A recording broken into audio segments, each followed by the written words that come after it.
road safety.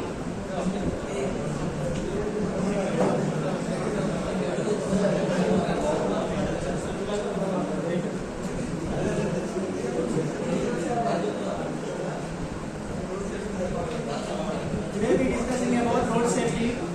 Every year 1.25 to 1.35 millions of the people dying with accidents, with 90% only human errors.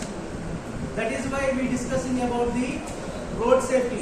Road సేఫ్టీకి సంబంధించి కొన్ని rules మనకు ఉన్నాయన్నమాట. Road సేఫ్టీకి సంబంధించినటువంటి రూల్స్ ఫాలో అవుతే మధ్యాహ్నం సార్ కూడా చెప్పారు ఏమని, రిస్క్ అనేది ప్రతి చోట ఉంటుంది, కాకపోతే రిస్క్ ను మనం తగ్గించుకునేటటువంటి ఛాన్సెస్ అనేవి ఉంటాయని చెప్పారు. అలాగే డ్రైవింగ్ చేసేటప్పుడు రిస్క్ ఉంటుంది, అది రిస్క్ ను మనం తగ్గించుకుంటా రావాలి అని అంటే మనం కొన్ని రకాలైనటువంటి రూల్స్ ని ఫాలో అవ్వాల్సి ఉంటుంది. వాటిల్లో ట్రాఫిక్ రూల్స్ ఉంటాయి కదా, ఎంతమంది ఫాలో అవుతారు? అందరూ ఫాలో అవుతున్నారా? వెరీ గుడ్, అందరూ ట్రాఫిక్ రూల్స్ ఫాలో అవుతూ ఉంటారు. అయితే నా క్వశ్చన్ ఏంటంటే, ఆరెంజ్ కలర్ వస్తుంది కదా, ఆరెంజ్ కలర్ వచ్చినప్పుడు ట్రాఫిక్ రూల్స్ లో ఏం చేస్తారు? ఆరెంజ్ కలర్ వస్తే చూసి వెళ్ళమని, గ్రీన్ కలర్ వస్తే వెళ్ళమని, రెడ్ కలర్ వస్తే కొంచెం సేపు అవతల వెళ్ళలేము, అంతే కదా. అలాగే రోడ్ సేఫ్టీకి సంబంధించి కొన్ని సైన్ బోర్డ్స్ మనం రోడ్డు మీద చూస్తూ ఉంటాం ట్రావెల్ చేసేటప్పుడు, అవునా కదా. కొన్ని సైన్ బోర్డ్స్ అనేవి చూస్తూ ఉంటాం. అవి సర్క్యులర్ షేప్ లో రెడ్ కలర్ లో కనుక ఉంటే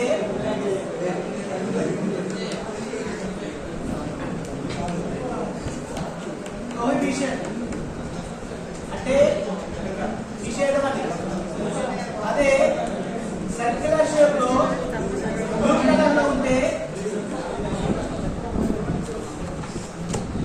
మ్యాండేటరీ.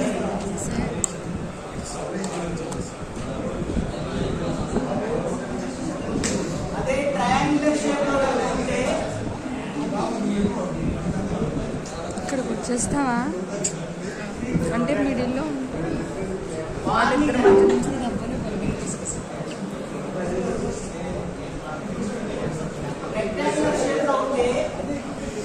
చేయలా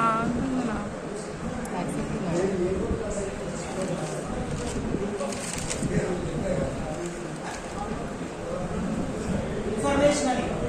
ఇక్కడ రెక్టాంగిల్ షేప్, ఇక్కడ సర్కిల్ షేప్ లో రెడ్ కలర్ లో కనుక ఉండి, రెడ్ కలర్ లో కనుక ఉంటే అక్కడ ప్రొహిబిషన్ అంటే ఆ ప్రాంతాల్లో మీరు వెళ్ళకూడదు, నిషిద్ధమని. అలాగే సర్క్యులర్ షేప్ లో ఉండి బ్లూ కలర్ కనుక మనం చూపిస్తా ఉంటే రోడ్డు మీద వెళ్ళేటప్పుడు కూడా సైన్ బోర్డ్స్ ఉంటాయి బ్లూ కలర్ లో రెడ్ కలర్ లో. అంటే మ్యాండేటరీగా మీరు లెఫ్ట్ టర్న్ కానీ రైట్ టర్న్ కానీ తీసుకోవాలి, లేదంటే ఇక్కడ యూ టర్న్ చేసుకోవాలని దాని అర్థం అనమాట. తర్వాత ట్రయాంగిల్ షేప్ లో కనుక ఉంటే వార్నింగ్ సైన్, అంటే మనకు బోర్డు మీద కూడా ఇక్కడ రోడ్డు వెళ్ళేటప్పుడు కనపడతా ఉంది. ట్రయాంగిల్ షేప్ లో ఉండి 20, 30, 40 అనేసి ఉంటుంది. అంటే ఆ రోడ్డు మీద వెళ్ళేటప్పుడు మీరు 20 మీటర్స్ అంటే 20 km/h, 30 km/h, 60 km/h కంటే ఎక్కువ వెళ్ళకూడదు అనేటటువంటి స్పీడ్ లిమిట్స్ ఉంటాయి. అంటే ఆ రోడ్ లో ఆ స్పీడ్ తో వెళ్ళాలి, ఎక్కువ స్పీడ్ తో వెళ్తే యాక్సిడెంట్స్ అయ్యే ఛాన్సెస్ ఉన్నాయి. లేదంటే ఆ రోడ్డుకి అంతకు మించినటువంటి పర్మిసిబిలిటీ లేదు. కొన్ని చోట్ల ఎట్లా ఉంటాయంటే గుంతల రోడ్లు, ప్యాచ్ రోడ్స్ అవన్నీ ఉంటాయి అనమాట, చూసుకొని వెళ్ళమని ఉంటాయి. అలాగే ట్రయాంగిల్ షేప్ లో మీరు అబ్జర్వ్ చేశారు ఎప్పుడైనా? ట్రయాంగిల్ షేప్ లో ఇలా వచ్చేసి జెడ్ షేప్ లో ఉన్నది, ఎక్కడైనా చూసారా మీరు? Road sign boards Z shape లో ఉన్నదంటే అక్కడ రోడ్డు అలాగే టర్న్ అవుతా ఉంటుందని చూపిస్తారు అనమాట. అలాగే ఇక్కడ రెక్టాంగిల్ షేప్ లో ఉంటే ఇన్ఫర్మేషన్ ఉంటుంది అనమాట. ఆ రెక్టాంగిల్ షేప్ లో ఉండే దాంట్లో ఇక్కడ హాస్పిటల్ ఉంది, పలానా హాస్పిటల్ ఉంది, ఇక్కడ బస్ స్టాండ్ ఉంది అనేటటువంటి ఇన్ఫర్మేషన్ ని ఈ రెక్టాంగిల్ షేప్ లో చూపిస్తా ఉంటుంది అనమాట. This is the road safety. Next we will discuss about the in road safety driving licenses. Okay, any doubts? ఉంటాయి. ఇది వచ్చేసరికి బ్లూ కలర్ లో ఉంటుంది, వీటిలోనే రెడ్ కలర్ ఉంటుంది, అవుట్ లైన్స్ లో రెడ్ కలర్ వస్తుంది. ఓకేనా? ఇన్ఫర్మేషన్ చూపించేది ఏంటంటే కొన్ని గ్రీన్ కలర్ లో మనకి విలేజ్ స్టార్ట్ అయ్యేటప్పుడు కానీ, విలేజ్ ఎండ్ అయ్యేటప్పుడు కానీ, సర్కిల్ అని కానీ, గుంటూరు అని కానీ ఇన్ఫర్మేషన్ అనేది మనకు చూపిస్తా ఉంటుంది. మీరు అబ్జర్వ్ చేసినట్లయితే గ్రీన్ కలర్ లో వేసి ఉంటుంది. ఓకేనా? ఆ కలర్స్ అన్ని